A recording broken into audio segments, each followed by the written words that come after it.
अस्सलाम वालेकुम, welcome back to my channel Yes Academy. तो आज हम करने वाले हैं क्लास 9 की कंप्यूटर साइंस को स्टार्ट, और हम यहाँ पे सारे ही चैप्टर्स के शॉर्ट क्वेश्चन देखेंगे, एमसीक्यूज़ देखेंगे, उनको समझेंगे, एब्रीवेशंस की तैयारी करेंगे, लॉन्ग क्वेश्चंस को डिस्कस करेंगे, और जो भी डायग्राम्स वगैरह हमें बनानी होती हैं एग्ज़ाम में तो उनको भी देखेंगे। साथ साथ यहाँ पे मैं आपको सब कुछ डिस्क्राइब करूँगी और यहाँ पे एक्सप्लेन भी करूँगी जो भी डिफ़िकल्ट टर्म्स आएंगी, और उसको मैं समझाऊँगी। तो आज हम शॉर्ट क्वेश्चन से स्टार्ट कर रहे हैं और यहाँ पे हम डिस्कस करेंगे सारी चीज़ों को डिटेल में। उसके बाद हम लॉन्ग क्वेश्चन भी करेंगे और at the end of the chapter MCQs वगैरह भी स्टार्ट करेंगे, समझेंगे, एब्रीवेशंस को देखेंगे ताकि हमारा एक चैप्टर पूरा कंप्लीट हो जाए। देन हम सेकंड पे जाएंगे। इस तरह से हम पूरी कंप्यूटर साइंस को कंप्लीट करेंगे। तो चलते हैं, आज की क्लास स्टार्ट करते हैं। तो जैसा कि क्वेश्चन नंबर 1 हमारे पास क्या है, discuss the use of computer in any two fields of life. ठीक है, हमने क्या बताना है, कंप्यूटर का यूज़ बताना है अपनी डेली लाइफ के अंदर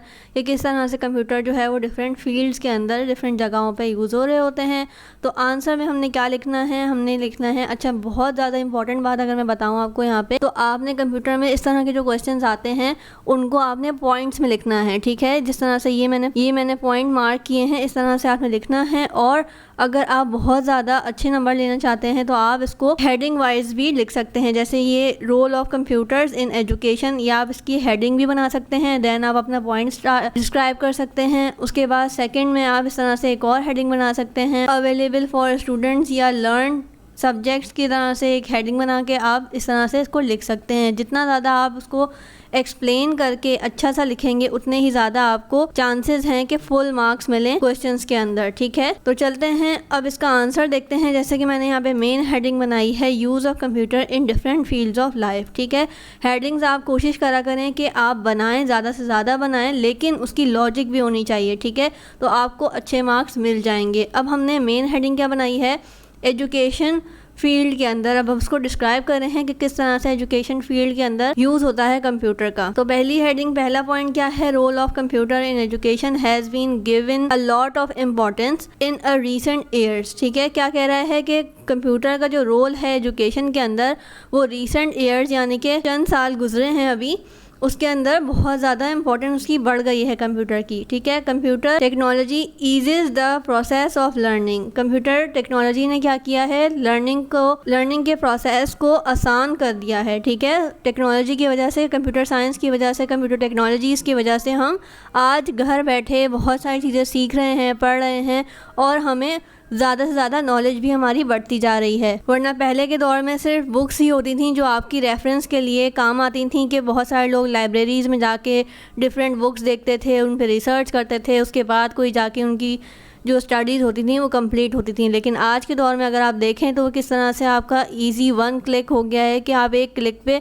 अपनी कोई सी भी पुरानी से पुरानी बुक इंफॉर्मेशन एक क्लिक के अंदर निकाल लेते हैं और आप पढ़ लेते हैं without any paying off money. क्योंकि पहले के दौर में तो बुक्स भी ख़रीदी जाती थी, उसके बाद वो उनको रिसर्च किया जाता था, पढ़ा जाता था। लेकिन आज के दौर में आप एक क्लिक पे बहुत सारी चीज़ें फ्री में ही ले लेते हैं। ठीक है, तो इस तरह से ये एक पहला पॉइंट हो गया। दूसरा पॉइंट है, many programs are available for the students to learn the subjects of physics, maths, chemistry, biology etcetera. दूसरा पॉइंट क्या है कि बहुत सारे प्रोग्राम जो हैं वो अवेलेबल हैं स्टूडेंट्स के लिए। किस चीज़ के लिए, कि वो फिज़िक्स पढ़ सकते हैं, मैथ्स पढ़ सकते हैं, केमिस्ट्री, बायोलॉजी, या कोई और सब्जेक्ट, चाहे वो पीएचडी हो, उर्दू हो, सिंधी हो, कोई भी साइंस का सब्जेक्ट हो, बॉटनी हो, जोलॉजी हो, या कोई और भी क्वांटम फिज़िक्स हो, कुछ भी हो, आज के दौर में वो पढ़ना बहुत ही आसान है। ठीक है, तो इस तरह से स्टूडेंट कंप्यूटर साइंस को यूज़ कर रहे होते हैं। तीसरा पॉइंट क्या है, multimedia software makes the process of learning interactive and interesting. और मल्टीमीडिया ने क्या किया है कि उस जो प्रोसेस है उसको इंटरेस्टिंग बना दिया है और इंटरैक्टिव बना दिया है। इसका क्या मतलब कि स्टूडेंट बहुत ज़्यादा दिलचस्पी से पढ़ते हैं उसको, कि कंप्यूटर पे खोल के उसको इंटरेक्शन के साथ इंटरेस्ट लेते हैं उसको पढ़ने के अंदर। ठीक है, it combines text, graphics, sound and videos for active learning. अब ये बहुत ज़्यादा मेन पॉइंट है और आप इसको डेली लाइफ में भी यूज़ कर रहे हैं। उसकी वजह क्या है, इसकी वजह मैं बताती हूँ कि हम जो है ना सिर्फ टेक्स्ट देख रहे होते हैं, क्योंकि बुक्स में अगर हम देखा जाए तो मोस्टली % उसके अंदर टेक्स्ट होता था और बहुत कम जगहों पे पिक्चर्स वगैरह अटैच की जाती थी रेफरेंस के लिए। लेकिन अब कंप्यूटर की वजह से क्या हो गया है कि टेक्स्ट तो लिखा हुआ होता है उसको डिस्क्राइब करने के लिए, लेकिन साथ साथ पिक्चर्स या फिर छोटी छोटी जो फिल्म्स या एनिमेशंस हैं वो बना दी जाती हैं जो डिस्क्राइब करी होती हैं उस स्पेसिफिक सब्जेक्ट को, और साउंड्स बता दिए जाते हैं। पहले की पिक्चर में बिल्ली, काऊ, कोई भी चीज़ होती थी तो उसकी जस्ट पिक्चर होती थी कि हाँ भाई बिल्ली ऐसी होती है या काऊ ऐसी होती है, लेकिन आज के दौर में आप देख सकते हैं कि साउंड्स भी आ गए हैं। अगर आप कंप्यूटर के ऊपर काऊ की पिक्चर या काऊ के बारे में सर्च करें तो ना सिर्फ वो आपको पिक्चर दिखाएगा, स्पेलिंग दिखाएगा उसकी, बल्कि उसकी वेराइटीज़ ऑफ जो है किस में दिखाएगा, उसको एक्सप्लेन कर रहा होगा और साथ साथ साउंड भी बता रहा होगा कि गाय का कैसे साउंड होता है, गाय क्या खाती है, उसके बारे में सारी चीज़ें डिटेल से बताएगा। एंड वीडियो फॉर वही चीज़ के एनिमेशंस जो हैं वो आजकल इतनी ज़्यादा इन हो चुकी हैं, हर चीज़ के बारे में एनिमेशन वीडियोस ऑलरेडी इंटरनेट पे पड़ी होती हैं जो कि हमारी स्टडीज़ के अंदर हेल्प करती हैं, चाहे वो छोटे से छोटा बच्चा हो या बड़े से बड़े को रिसर्च करनी हो, कंप्यूटर बहुत ज़्यादा इंपॉर्टेंस रखता है। आगे चलते हैं, नेक्स्ट पॉइंट है internet has enormous information on the wide variety of subject. Computer के पास बहुत ज़्यादा इंफॉर्मेशन है, वेराइटी है सब्जेक्ट्स के अंदर कि हम उससे इंफॉर्मेशन ले सकते हैं। एक चीज़ के बारे में सिर्फ एक तरह की इंफॉर्मेशन नहीं देगा बल्कि उसकी सारी किस्में, इकसाम, रिलेशंस के वो कोई अगर एनिमल है तो वो क्या खाता है, कैसे बढ़ता है, उसकी बचपन में कैसी शक्ल होती है, फिर वो बड़ा होता है तो उसका प्रोसेस क्या होता है, कितनी एज में बड़ा होता है। इसी तरह से अगर हम फार्मिंग में देखा जाए तो फार्मर के लिए भी बहुत ज़्यादा इंफॉर्मेशन अवेलेबल है कि अगर वो कोई फसल काश्त करना चाह रहा है तो उसको बहुत ज़्यादा ईज़ हो सकता है अगर वो उसको यूज़ करे टेक्नोलॉजी को कि किस तरह से उसको सीड को बोना है, फसल को बोना है, उससे पहले की क्या चीज़ें करनी है कि ग्राउंड को या जो फार्म है उसको किस तरह से मेंटेन करना है, फिर उसने सीड बोना है, सीड बोने के बाद कितना उसको पानी देना है, किस तरह से उसको उसका ख्याल रखना है, और जब वो फसल तैयार हो जाए तो कितने टाइम में वो फसल तैयार होगी, फिर उसको काटना है, उसके आगे का प्रोसेस। तो इस तरह से बहुत सारी इन्फॉर्मेशन हर फील्ड में अवेलेबल है, इन्फॉर्मेशन भी। और आगे क्या कह रहा है, student can refer to internet to find information on any topic. जैसा कि आप स्टूडेंट ने, बहुत हज़ारों स्टूडेंट्स होते हैं दुनिया में और हज़ारों तरह की चीज़ें जो है वो एक टाइम पे पढ़ रहे होते हैं, तो वो इंटरनेट पे बहुत इजीली इंफॉर्मेशन अवेलेबल होती है किसी भी सब्जेक्ट के बारे में, किसी भी टॉपिक के बारे में। कि अगर आप एसएसटी पढ़ रहे हैं या पीएचडी पढ़ रहे हैं तो आपने क्या करना है कि आपकी पीएचडी के बारे में अगर एक स्पेसिफिक टॉपिक है कि आपने सॉल्ट माइन को देखना है, आप आराम से जाके एक क्लिक के ऊपर सॉल्ट माइन की पिक्चर्स देख सकते हैं कि वो किस तरह से दिखती है, कहाँ मौजूद है, किसने दरियाफ्त की, और वहाँ से अब क्या बाय प्रोडक्ट्स निकल रहे हैं, क्या हो रहा है, क्या प्रोसेस होता है, हम उसको किस तरह से यूज़ में ले रहे हैं, किस तरह से मनी कमा रहे हैं उससे। तो बहुत सारी इन्फॉर्मेशन आपके लिए यहाँ पे अवेलेबल है, ठीक है। पहले के दौर में तो सिर्फ खेवड़ा माइन उन्होंने पढ़ी होगी कि हाँ भाई एक खेवड़ा माइन है पाकिस्तान के अंदर, और बस। लेकिन आज के दौर में आप उसकी पिक्चर्स देख सकते हैं, हर कुछ आप उसको ईज़िली फाइंड कर सकते हैं। आगे क्या है, nowadays computer with multimedia projectors are being used in classrooms for effective learning, effective teaching. तो यहाँ पे क्या बता रहा है कि बोल रहा है कि भाई कंप्यूटर्स जो हैं वो मल्टी मीडिया प्रोजेक्टर्स की वजह से क्लासरूम में इफेक्टिव लर्निंग के लिए हेल्प करते हैं। किस तरह से हेल्प करते हैं कि आपको लैब्स में या जहाँ पे भी मल्टी मीडिया का प्रोजेक्टर लगा हुआ होता है बड़ा, तो वहाँ पे क्या करा जाता है कि वहाँ पे आप लोगों को लेके जाया जाता है और वो जो भी चीज़ एक्सप्लेन करनी होती है, कोई एनिमेशन दिखानी होती है, कोई मूवी दिखानी होती है, या कोई भी ऐसी चीज़ जो विजुअल से ज़्यादा इफ़ेक्टिव आपको आसानी से लर्न हो सके, वो दिखाई जाती है और आपको और ज़्यादा आसानी हो जाती है। कि अगर एक टीचर एक चीज़ को सिर्फ लफ्ज़ों से एक्सप्लेन कर रहा है, वो बहुत कम लोगों के दिमाग में आएगी आसानी से, उनके दिमाग में इमेजिनेशन जो है वो बहुत कम होगी। लेकिन अगर 50 बच्चे क्लासरूम में बैठ के एक विजुअल्स देखेंगे, उसका साउंड सुनेंगे, उसकी एक्सप्लेनेशन को फिर एब्जॉर्ब करेंगे, तो वो बहुत ज़्यादा अच्छा रहेगा। उसके अलावा हमारे पास यहाँ पे नेक्स्ट पॉइंट है, all the activities related to the examinations are also being controlled using computers. Next point में क्या बता रहे हैं कि जो एग्ज़ामिनेशंस हैं आजकल वो कंप्यूटर पे ऑनलाइन लेना शुरू हो गए हैं। बहुत सारी यूनिवर्सिटीज़ जो हैं वो ऑनलाइन एग्ज़ाम्स लेती हैं या कंप्यूटर पे एग्ज़ाम लेती हैं। ऑनलाइन भी आप कंप्यूटर पे ही देते हो अगर आप घर पे हो या कहीं और एग्ज़ामिनेशन सेंटर है आपका, तो वहाँ पे जाते हो और आप ऑनलाइन ही एग्ज़ाम अटैम्प्ट करते हो। और इस तरह से आपके जो है वो डिफरेंट यूनिवर्सिटीज़ के जो टेस्ट हैं वो भी MCQs वगैरह सारे कंप्यूटर बेस्ड ही होते हैं, ठीक है। उसको कहा जाता है CBS सिस्टम, आपने सुना होगा, यानी कि कंप्यूटर बेस्ड सिस्टम, ठीक है।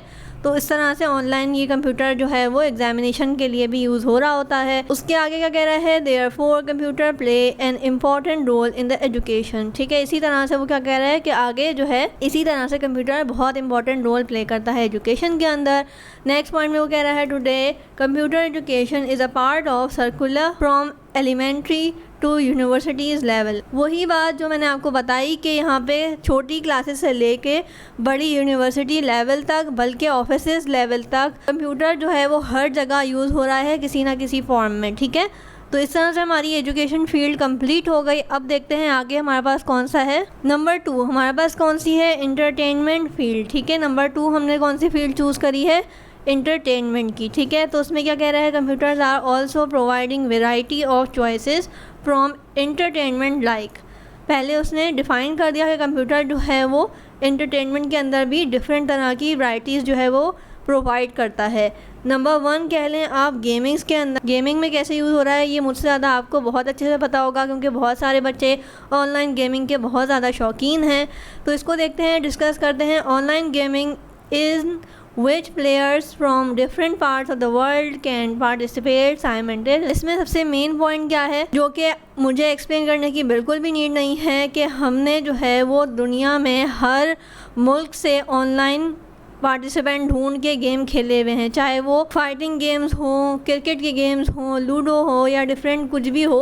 वो आप क्या करते हैं, ऑनलाइन जाते हैं और दुनिया भर से किसी भी पार्टिसिपेंट को अपने साथ पार्टनर बनाते हैं और गेम एंजॉय करते हैं। तो यही बात कर रहा है कि कंप्यूटर की वजह से, कंप्यूटर टेक्नोलॉजीज़ की वजह से क्या पॉसिबल हुआ कि आप इस मुल्क में बैठ के दूसरे कहीं भी दुनिया के किसी भी मुल्क के रहने वाले से ऑनलाइन गेम खेल सकते हैं, ठीक है, इंटरेक्ट कर सकते हैं। ये सिर्फ कैसे मुमकिन हुआ, कंप्यूटर की वजह से, उसकी टेक्नोलॉजी की वजह से मुमकिन हो पाया, ठीक है। दूसरा पार्ट क्या कह रहा है एंटरटेनमेंट के अंदर, movies 3D graphical software has given a new look to the movies in which different comic characters can act with human actors in cartoon movies.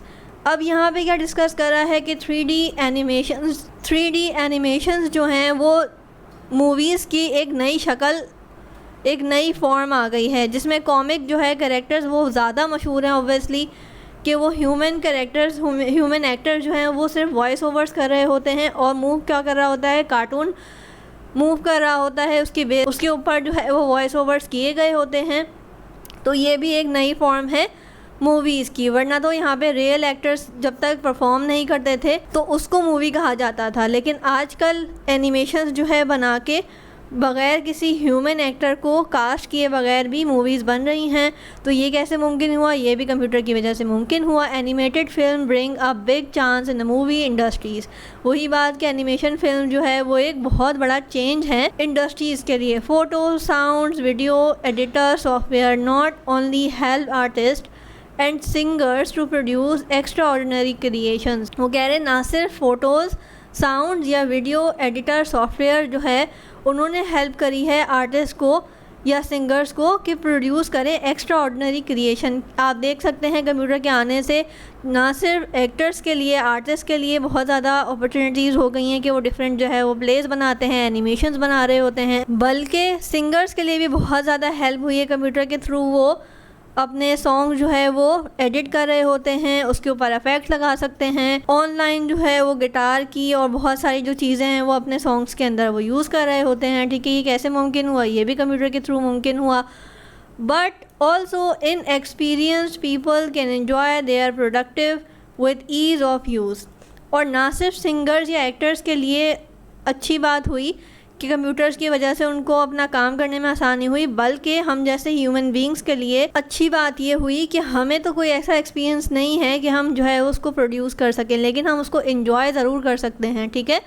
ये भी कैसे मुमकिन हुआ, कंप्यूटर की वजह से। नेक्स्ट हमारे पास क्या है, म्यूज़िक। म्यूज़िक में क्या कह रहा है, different software are developed to compose and listen music, example media player. अब यहाँ पे म्यूज़िक जिस तरह से आप सुनते हैं ये किस तरह से मुमकिन हुआ, ये भी कंप्यूटर की वजह से मुमकिन हुआ कि उसको कंपोज करने में यानी कि उसको बनाने में, गाना बनाने में, उसको सुनने में, सारी प्रोसेस के अंदर कंप्यूटर जो है वो बहुत ज़्यादा इंपॉर्टेंट रोल प्ले कर रहा है। और उसकी एग्जाम्पल क्या दी है, कौन सा सॉफ्टवेयर, मीडिया प्लेयर की वजह से मुमकिन हुआ। ठीक है, नेक्स्ट हमारे पास क्या है, drawing and paintings. Drawing brush, Photoshop and other graphic software are use in making drawings and paintings. तो ये भी बहुत बड़ा एक चेंज दुनिया में आया कि पहले तो जो है हाथों से ड्राइंग की जाती थी, पेंटिंग्स बनाई जाती थी, लेकिन जैसे ही कंप्यूटर आया, डेवलपमेंट हुई, चेंजेस हुई, तो अब क्या आ गया है, पेंट ब्रश जो है वो हमारे पास कंप्यूटर के थ्रू भी हम बहुत सारी पेंटिंग्स कर सकते हैं, एडिटिंग कर सकते हैं। ये जो फोटोशॉप एक सॉफ्टवेयर का नाम है, आप सब इससे वाकिफ़ होंगे। ग्राफिक सॉफ्टवेयर जो हैं डिफरेंट आ गए हैं। और पेंट ब्रश, जो पेंट आपका किसी भी नॉर्मल कंप्यूटर के अंदर एक छोटा सा सॉफ्टवेयर आता था जिसको हम सब ने बहुत ही इंजॉय किया है छोटी क्लासेस के अंदर, तो वो एक बहुत ज़्यादा फैसिनेशन होती थी बच्चों के लिए कि वो किस तरह से क्या क्या ड्रॉ करते थे। एक माउस के थ्रू हम पता नहीं क्या कुछ ड्रॉ भी कर रहे होते थे, और ये एक बच्चे के लिए बहुत अच्छा एक्सपीरियंस होता है। तो आप देख सकते हैं कि एक पेंट ब्रश से, जो हाथ से पकड़ के हम लकड़ी के ब्रश से उसको करते थे पेंटिंग, वो सब कहाँ चली गई है, कंप्यूटर पे चली गई है। और ये सब कैसे मुमकिन हुआ, कंप्यूटर डेवलपमेंट, उसकी टेक्नोलॉजीज़ की वजह से मुमकिन हुआ। तो ये हो गया। अब चलते हैं मीडिया फील्ड, नंबर 3 पे आ जाते हैं हम मीडिया फील्ड्स के अंदर। तो हॉस्पिटल्स यहाँ पे 2 बोले गए थे, लेकिन मैंने 3-4 आपको इसलिए बता रही हूँ कि जो आपको आसानी से याद हो जाए आप वो कर लें। और ये 3-4 इसलिए मैंने बताए हैं क्योंकि समटाइम्स यही एग्जैक्ट क्वेश्चन लॉन्ग के अंदर भी आ जाता है। तो लॉन्ग में आप सिर्फ 2 फील्ड्स के बारे में नहीं बताएंगे, कम से कम 3 से 4 फील्ड्स के बारे में आपको पता होना ज़रूरी है। इसलिए मैं 3rd भी फील्ड आपको डिस्कस कर देती हूँ, hospitals. Computer help in keeping records of all the patients in the hospital. Computer के थ्रू ही मुमकिन हुआ, क्या मुमकिन हुआ कि हॉस्पिटल जो है वो अपना सारा डाटा पेशेंट्स का कहाँ रखते हैं, कंप्यूटर के थ्रू ही स्टोर करते हैं। Computer help doctors in controlling operation theatre machines. Computer के थ्रू ही मुमकिन हुआ कि डिफरेंट जो एक्सरेज हो रहे होते हैं ऑपरेशन थिएटर में, जितनी भी मशीनें लगी हुई हैं वो सारी कैसे ऑपरेट हो रही हैं, कंप्यूटर के through. Computer help in doing a number of medical test. और कंप्यूटर की वजह से ही डॉक्टर्स क्या करते हैं, मेडिकल टेस्ट करना उनके लिए मुमकिन हो पाया है कि एक क्लिक में वो उनका एक्सरे आ जाता है, एक क्लिक के अंदर उनकी जो है वो एक्सरे के और डिफरेंट टेस्ट वो कर सकते हैं। मेडिसिन के अंदर क्या है, computer technology is radically changing the tools of medicine. Computer technology की वजह से क्या हुआ कि मेडिसिन के जो टूल्स हैं वो बनाना आसान हुए हैं। All medical information can now be digitalized. ठीक है, और सारी जो मेडिकल की इंफॉर्मेशन है वो आपको इंटरनेट पे मिल जाती है। Software is now available to the computer the risk of disease. और बहुत सारे सॉफ्टवेयर की वजह से आप जो है वो डिज़ीज़ से बच सकते हैं, क्योंकि वो आपको बता देते हैं कि आप इस डिज़ीज़ से इस तरह से बच सकते हैं, ये डिज़ीज़ आपको इस रिस्क से बचा सकता है। ये सारी चीज़ें इंफॉर्मेशन कहाँ से आ रही हैं, कंप्यूटर के थ्रू आ रही हैं। नंबर 4 पे आ जाते हैं डिफेंस किस तरह से हमारे अंदर कंप्यूटर हेल्प कर रहा होता है। Controlling UAV and unmanned aircraft are example is predator. ठीक है, बहुत सारे जो एयरक्राफ्ट्स हैं वो भी कैसे कंट्रोल हो रहे हैं, कंप्यूटर सिस्टम उसके अंदर लगा हुआ होता है, कंप्यूटर टेक्नोलॉजीज़ यूज़ हुई हुई होती हैं। They are also on intercontinental ballistic missiles CBMS। ठीक है, and more recent to help the diagnose any problem with the platform. ठीक है, ये सारी ही पॉइंट्स मैं आपको इसीलिए बता रही हूँ कि जो आपको आसान लगे आप उसको याद कर लें, और ये ज़्यादा डिटेल में इसलिए बता रही हूँ कि ये क्वेश्चन लॉन्ग में भी आ सकता है, तो इसलिए आपको सारी ही फील्ड्स के बारे में पता होना चाहिए। बिजनेस के अंदर कैसे यूज़ हो रहा है computer, are use in all types of businesses. ये बात हमें बहुत अच्छे से मालूम है। टू इम्प्रूव प्रोडक्टिविटी, सबसे ज़्यादा हेल्प किस तरह से हुई है कि बिज़नेस के अंदर प्रोडक्टिविटी बढ़ गई है। प्रोडक्टिविटी का मीन्स ये है कि अगर एक दिन में 4 पैकेट कोई भी प्रोडक्ट बन रही थी, तो आज क्या है, कंप्यूटर की वजह से, रोबोट्स की वजह से, टेक्नोलॉजीज़ की वजह से, कंप्यूटर सिस्टम की वजह से ज़्यादा से ज़्यादा चीज़ें ऑर्गेनाइज हो गई हैं, एक सिस्टम के थ्रू चल रही होती हैं।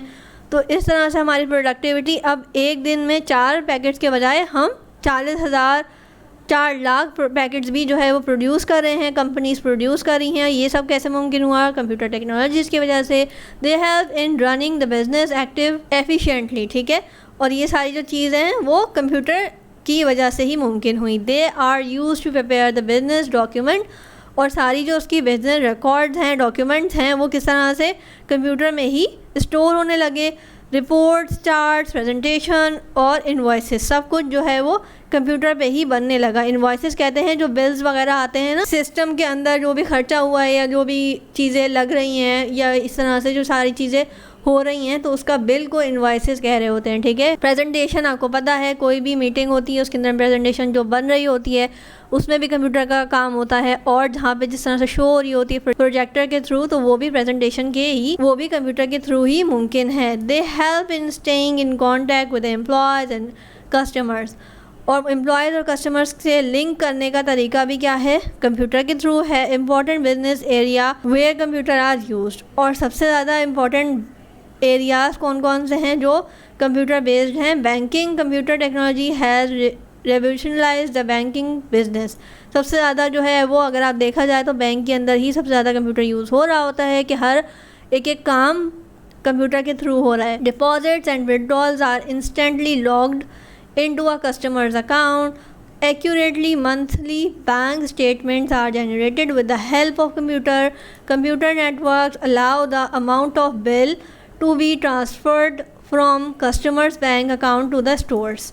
ये सब कुछ कैसे मुमकिन हो रहा है? आप देख रहे हैं कंप्यूटर की वजह से। ऑटोमेटेड टेलर मशीन, ATM की ये फुल फॉर्म है, ये आपसे पूछी जा सकती है कंप्यूटर के अंदर।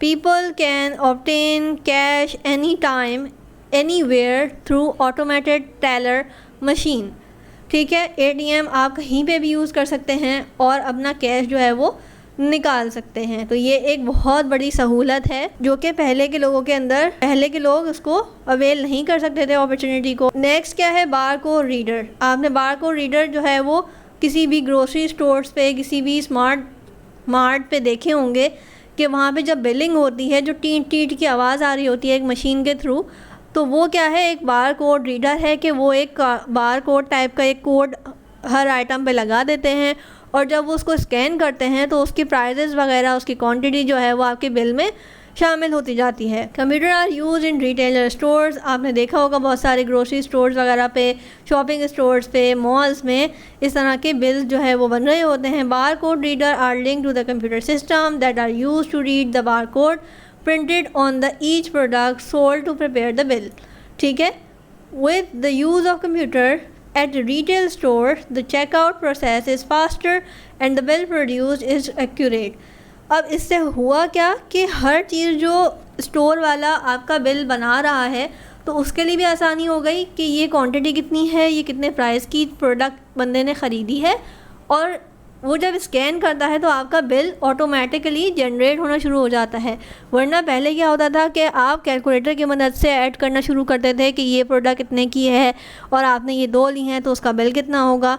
और ह्यूमन के अंदर आप 90% तो काम सही करते हो, लेकिन 10% जो है वो आपका थोड़ा सा मार्जिन होता है कि आपको टाइम ज़्यादा लग रहा होता है। लेकिन कंप्यूटर की मदद से क्या हुआ कि हर चीज़ जो है वो जल्दी जल्दी होना शुरू हो गई और एक्यूरेट होना शुरू हो गई। नेक्स्ट हमारे पास है इलेक्ट्रॉनिक कॉमर्स या ई कॉमर्स। बहुत अच्छे से आप लोग इस बात से वाकिफ़ हैं, जिनको नहीं पता वहाँ पे मैं यहाँ पे मैं डिस्कस कर लेती हूँ। Electronic commerce, also known as e-commerce, allows to sell the products and services by means of computer networks such as internet. अब इंटरनेट की मदद से क्या मुमकिन हुआ कि आप ऑनलाइन शॉप्स जो है वो अपनी बना सकते हैं। आपको फ़िज़िकल शॉप्स बनाने की इतनी ज़्यादा नीड नहीं होती। आप ऑनलाइन अपना एक स्टोर बनाते हैं, एक वेबसाइट बनाते हैं और वहाँ पे अपनी जो चीज़ें हैं, प्रोडक्ट्स हैं, उसको सेल करते हैं। कैसे सेल करते हैं कि उसकी पिक्चर्स अपलोड कर देते हैं, उसकी वीडियोस अपलोड कर देते हैं, और जो भी कस्टमर होता है वो ऑनलाइन ही आपकी प्रोडक्ट को, सर्विस को देखता है, ख़रीदता है, और ऑनलाइन ही उसकी मोस्टली पेमेंट भी हो रही होती है।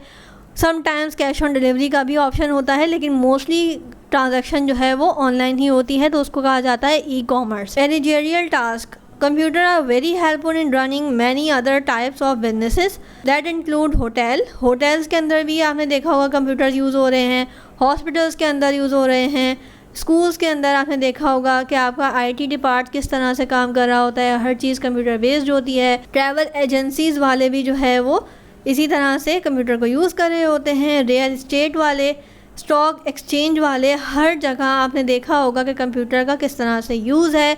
तो ये हो गए हमारे पास इस तरह की फील्ड्स। आगे डिस्कस करते हैं। नेक्स्ट हमारे पास है मीडिया। मीडिया में कैसे होगा कि computers have a lot applications in print and electronic media. ठीक है, ये जो एप्स हैं वो भी सारी इलेक्ट्रॉनिक बेस्ड होती हैं, यानी कि कंप्यूटर से लिंक्ड होती हैं, कंप्यूटर सिस्टम बेस्ड होती हैं।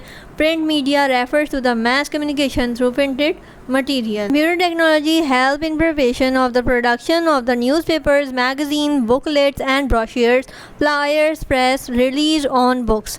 ये सारा काम कैसे मुमकिन हुआ? मैगजीन जो आपने देखे होंगे वो कैसे मुमकिन हुए बनाना, और अब तो ऑनलाइन भी मैगजीन्स आपको मिल जाते हैं। न्यूज़पेपर जो है वो आप ऑनलाइन रीड कर सकते हैं, बुक्स हो गई। ये सारी चीज़ें कैसे मुमकिन हुई? कंप्यूटर की वजह से। ठीक है, electronic media refers to the broadcast media that includes radio broadcast, cable, satellite television broadcast and new age media like internet and mobile devices. तो अब क्या है कि इलेक्ट्रॉनिक मीडिया की वजह से क्या हुआ कि ब्रॉडकास्ट जो है वो मुमकिन हो पाई। ठीक है, किस तरह की ब्रॉडकास्ट? जैसे आपने रेडियो के बारे में सुना होगा, रेडियो को यूज़ करते देखा होगा, बहुत सारे लोग अभी भी एफएम वगैरह यूज़ करते हैं। तो ये कैसे मुमकिन हुआ? ये भी कंप्यूटर की ही वजह से। कंप्यूटर की पुरानी फॉर्म्स जो थी वो उस तरह से सिग्नल ट्रांसफ़र होना शुरू हुए और इस तरह से रेडियो फॉर्म हुआ। उसके बाद फिर केबल्स आए, केबल्स के बाद सैटेलाइट स्टेशंस और टेलीविज़न वगैरह इजाद हुए और उनके ऊपर ब्रॉडकास्ट होना शुरू हुई। उसके बाद अब न्यू एज मीडिया के अंदर ये आप याद कर लें, इंटरनेट और मोबाइल डिवाइसेस आते हैं। पहली बात तो ये हो गई। बहुत सारे बच्चों को ये बात नहीं पता होती कि न्यू एज के अंदर हम क्या लिखेंगे। तो इंटरनेट और मोबाइल डिवाइसेस, अब ये क्या चीज़ हैं कि ये भी कंप्यूटर की वजह से ही मुमकिन हुई कि इंटरनेट जो है वो आप यूज़ कर सकते हो, और मोबाइल डिवाइसेस भी सारी कंप्यूटर बेस्ड ही होती हैं। अब मैन्युफैक्चरिंग इंडस्ट्रीज़ के अंदर किस तरह से यूज़ हो रहा है? नाउ डेज़ कंप्यूटर एक technology is widely use in manufacturing industries. किस तरह से? It has improve the accuracy, सबसे पहली बात। दूसरी बात क्या है? क्वालिटी बढ़ाई है। कंप्यूटर की वजह से क्वालिटी जो है वो अच्छी हो गई है। स्पीड ऑफ मैन्युफैक्चरिंग, वही वाली बात कि कंप्यूटर की वजह से बहुत सारी चीज़ें जो है वो स्पीड अप हो गई हैं कि जहाँ 4 बंदे 4 पैकेट्स बनाते थे दिन के अंदर किसी भी चीज़ के, अब वो कंप्यूटर की वजह से बहुत सारी चीज़ें बहुत ज़्यादा क्वांटिटी में प्रोड्यूस हो रही हैं। Computers are used for product design and automation of manufacturing process. In fact automation की वजह से बहुत सारी इंडस्ट्रीज़ के अंदर मैन्युफैक्चरिंग जो है वो आसान हो गई है, पैकिंग बहुत ज़्यादा आसान हो गई है। अगर आप देखें कि अगर एक फैक्ट्री के अंदर डेली बेसिस पे 2000 पैकेट्स जो हैं वो पैक हो रहे होते थे, कोई भी प्रोडक्ट पैक हो रही होती थी, तो अब कंप्यूटर की वजह से, ऑटोमेशन की वजह से, कंप्यूटर सिस्टम की वजह से वो जो पैकिंग है वो डबल ट्रिपल हो गई है कि एक दिन में 1 लाख पैकेट्स भी पैक हो जाते हैं और बिल्कुल एक्यूरेट होते हैं। This is known as a computer aid design, CAD, ये भी फुल फॉर्म आप याद कर लिएगा, and computer aided manufacturing, CAM। ठीक है, कैम और कैड जो है वो क्या है? कंप्यूटर मैन्युफैक्चरिंग के अंदर बहुत ज़्यादा हेल्पफुल है। कंप्यूटर एड डिज़ाइन क्या है?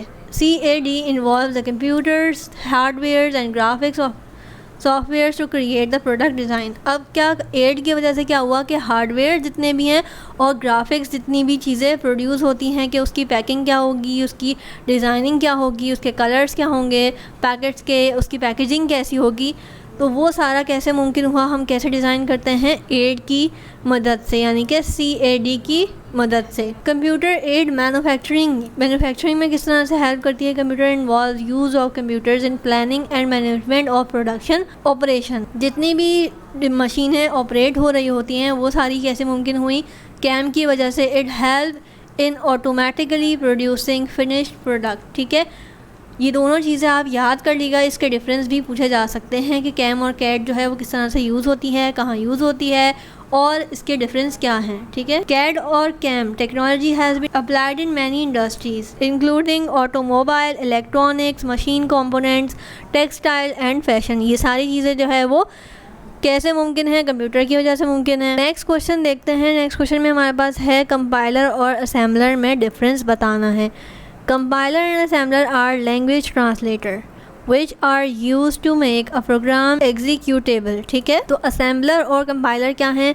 लैंग्वेज ट्रांसलेटर हैं, और इनकी वजह से क्या होता है कि ये प्रोग्राम को एग्जीक्यूट करने में मदद देते हैं। Both have different methods to translate the code into machine language. ठीक है, कि हम यहाँ से ABCD अगर उसको कमांड करते हैं कंप्यूटर को, तो वो अपनी मशीन लैंग्वेज में ट्रांसलेट करता है और उस तरह से फिर प्रोग्राम जो है वो एग्जीक्यूट होता है। नेक्स्ट देखते हैं हमारे पास जो डिफरेंसेस हैं वो क्या हैं। कंपाइलर की प्रॉपर्टीज़ देखते हैं। कंपाइलर क्या करता है? Translate high level code into a machine language. और असेंबलर क्या करता है? Translate low level code into machine code. इसी तरह से कंपाइलर क्या करता है? ट्रांसलेट द होल कोड एक साथ जो है वो ट्रांसलेट कर देता है into machine at the same time. लेकिन असेंबलर क्या करता है? It check each instruction and convert into machine language. हर एक जो है इंस्ट्रक्शन को चेक करता है, उसके बाद ट्रांसलेट करता है। कंपाइलर क्या करता है? There are 7 phases for translator. ठीक है, 7 फेजेस होते हैं इसके अंदर कि वो कंपाइलर जो है वो ट्रांसलेट कर देता है। They are only 2 phases for machine code, और मशीन कोड में इसको ट्रांसलेट करने के लिए सिर्फ 2 फेजेस की ज़रूरत होती है। आगे हमारे पास क्या है? Translation is according to the version of machines. यहाँ पे क्या है? The output is in binary 0 और 1 की फॉर्मेट में असेंबलर जो है वो आउटपुट देता है। ये बहुत ज़्यादा मेन पॉइंट है, ये हमारे पास MCQs में भी पूछा जा सकता है। नेक्स्ट क्या है? It is easy in debugging, and assembler में क्या है? It is difficult in debugging. ठीक है, तो ये डिफरेंसेस हो गए शॉर्ट के लिए, मैंने आपको यहाँ पे बता दिए। आगे चलते हैं, क्वेश्चन नंबर 3 को देखते हैं। क्वेश्चन नंबर 3 में डिफरेंसेस। अब मैं डिफरेंसेस क्यों बता रही हूँ कि अगर आपके पास सिंपल डेफिनेशन आए सॉफ्टवेयर सिस्टम की, सिस्टम सॉफ्टवेयर क्या है उसको डिफ़ाइन करें, तो आप ये पाँचों के पाँचों पॉइंट जो है वो उसको कंबाइन करके लिख देंगे। और इसी तरह से एप्लीकेशन सॉफ्टवेयर के बारे में अगर सिर्फ डिस्कस करना हो तो आप ये चारों पाँचों पॉइंट जो है वो कंबाइन करके लिख देंगे, तो ये आपकी डेफिनेशन हो गई। लेकिन अगर डिफरेंसेस आ जाते हैं, जो कि बहुत ज़्यादा चांसेस हैं कि आपको डिफरेंसेस ही दिए जाते हैं, तो ये आपके लिए बहुत ज़्यादा इंपॉर्टेंट क्वेश्चंस हैं। तो देखते हैं इसका आंसर कहाँ से स्टार्ट हो रहा है। Computer software is divided into the categories which are system software and application software. अब सिस्टम सॉफ्टवेयर और एप्लीकेशन सॉफ्टवेयर के अंदर हम डिफरेंसेस देखने वाले हैं। सिस्टम सॉफ्टवेयर में क्या है? It is design to communicate with the hardware and application softwares. ठीक है, ये किस लिए डिज़ाइन किया गया है? कम्युनिकेट करता है हार्डवेयर और एप्लीकेशन सॉफ्टवेयर्स को। लेकिन एप्लीकेशन सॉफ्टवेयर क्या है? It is design to communicate with user and his requirement. ठीक है, ये डिफरेंस आ गया। उसके बाद दूसरे में हमारे पास क्या है? System software start running when the system turn on and run until the system is not turn off. ये क्या है? सिस्टम सॉफ्टवेयर ये जब तक चलता है, जब तक हम इसको ऑन करते हैं वहाँ से स्टार्ट होता है, और जब तक हम इसको बंद नहीं कर देते जब तक ये वर्क करता है। अब एप्लीकेशन सॉफ्टवेयर में क्या है? Application software run only on the request of the user. अब हमने इसको ऑन तो कर दिया, लेकिन जब तक हम इसको कमांड नहीं करेंगे जब तक एप्लीकेशन सॉफ्टवेयर जो है वो काम नहीं करेगा। ठीक है, सिस्टम सॉफ्टवेयर में क्या है कि आपने सिस्टम ऑन किया तो आपका जो सॉफ्टवेयर है वो रन होना शुरू हो जाएगा। लेकिन एप्लीकेशन सॉफ्टवेयर में आपके पास क्या है? जब तक आप उसको कमांड नहीं देंगे तो जब तक ये आगे एग्जीक्यूट नहीं करेगा। नंबर 3 में है system can not run without system software. ठीक है, ये बात हमें पता है, system can run without application software. ठीक है, इसका सिस्टम जो है वो एप्लीकेशन सॉफ्टवेयर के बगैर भी चल सकता है। The system software is for general use. System software जो है वो जनरल यूज़ के लिए यूज़ हो जाता है। अब एप्लीकेशन सॉफ्टवेयर को देखते हैं। The application software is use for specific purpose. Application software एक ऐसी चीज़ है जो हर स्पेसिफिक टास्क के लिए अलग अलग एप्लीकेशंस आपको यूज़ करनी पड़ती हैं। अलग अलग सॉफ्टवेयर्स होते हैं जो कि एक स्पेसिफिक टास्क ही करते हैं। अब इसकी एग्जांपल देख लेते हैं। इसकी एग्जांपल क्या है? विंडोज़, लिनक्स एंड एंड्रॉयड, ये सारे जो हैं वो क्या हैं? सिस्टम हैं। ठीक है, और अगर हम इसकी एप्लीकेशंस की बात करें, इसकी जो एग्जांपल्स हैं वो क्या हैं? माइक्रोसॉफ्ट ऑफिस, जो कि आपके पास कंप्यूटर में मौजूद होगा, आपने इससे फ़ायदा भी लिया होगा कि वर्ड आपने यूज़ किया होगा। इसका पावर पॉइंट का एक सॉफ्टवेयर आता है MS पावर पॉइंट, उस पर आपने प्रेजेंटेशंस बनाई होंगी। तो ये सारे जो है वो MS ऑफिस के एक अलग अलग सॉफ्टवेयर्स हैं जो कि आप यूज़ करते हैं अलग अलग पर्पस के लिए। जैसे कि आपके पास अगर वर्ड पे आपने कोई डॉक्यूमेंट बनाना है तो आप उसको यूज़ करेंगे। अगर आपने प्रेजेंटेशन बनानी है तो आप MS ऑफिस का प्रेजेंटेशन वाला पावर पॉइंट वाला सॉफ्टवेयर यूज़ करेंगे। इसी तरह से अगर आपने एक्सेल शीट्स बनानी है तो वो आप क्या करेंगे, एक्सेल का ही सॉफ्टवेयर यूज़, MS ऑफिस का एक्सेल सॉफ्टवेयर यूज़ करेंगे। इसी तरह से आपके पास फ़ोटोशॉप है, अगर आपने कोई चीज़ डिज़ाइन करनी है, क्रिएट करनी है, या फिर आपने कोई पेंट करना है, तो आप इस तरह की सॉफ्टवेयर एप्लीकेशंस यूज़ करेंगे जो कि हर एक पर्पज़ के लिए अलग अलग है।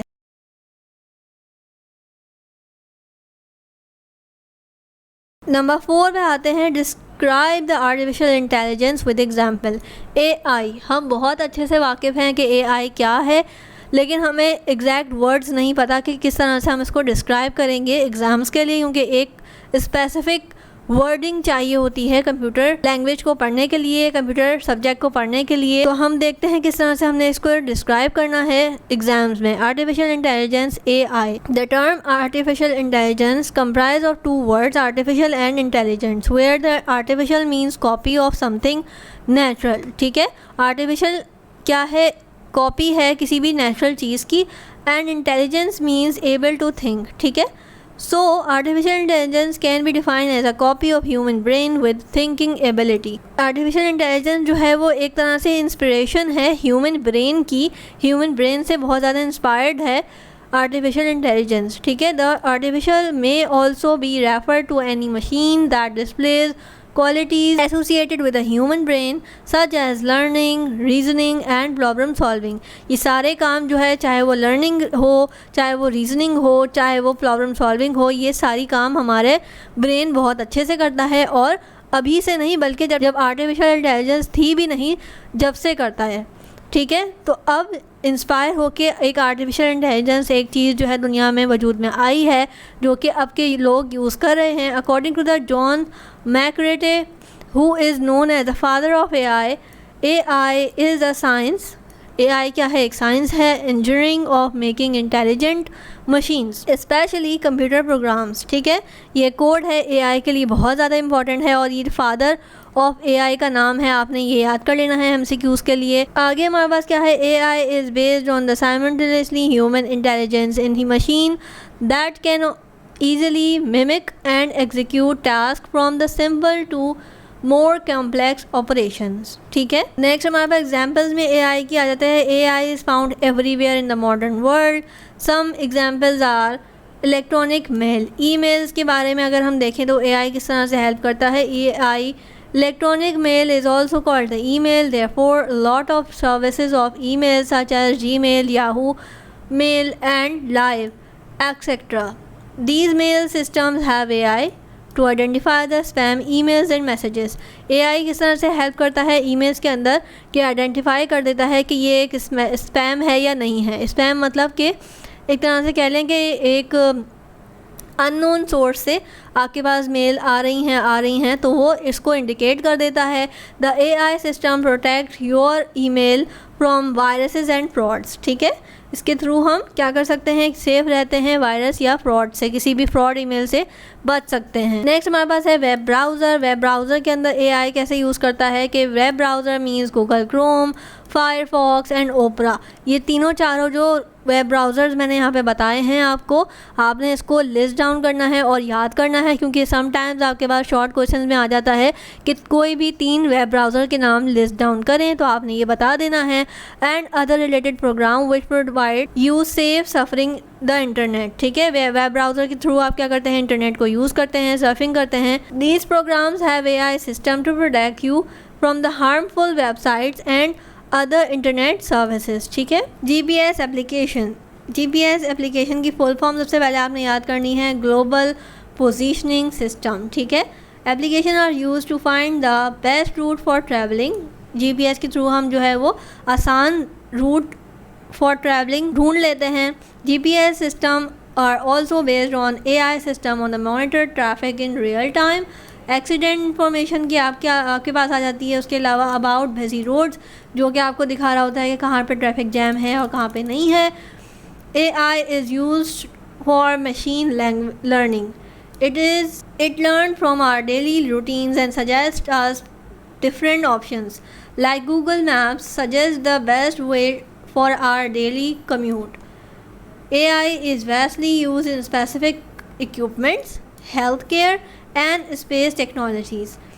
तो 4 क्वेश्चन हमारे कंप्लीट हो गए हैं। आगे देखते हैं क्वेश्चन नंबर 5 जो है हम यहाँ पे डिस्कस करेंगे। Discuss the impact and non impact printers with the examples. ठीक है, तो पहले प्रिंटर को डिस्कस कर लेते हैं। The printer are commonly use nowadays to make a hard copy और permanent copy of any soft copy और आउटपुट। ठीक है, कोई भी हमारे पास आउटपुट आता है, कोई भी हम बिल जनरेट करते हैं, अपना कोई भी चीज़ हम प्रिंट करना चाहते हैं तो उसको प्रिंट करने के लिए हमें प्रिंटर की नीड होती है और उसको कहा जाता है हार्ड कॉपी। ठीक है, और जो कंप्यूटर में मौजूद होती है वो कहलाती है soft copy.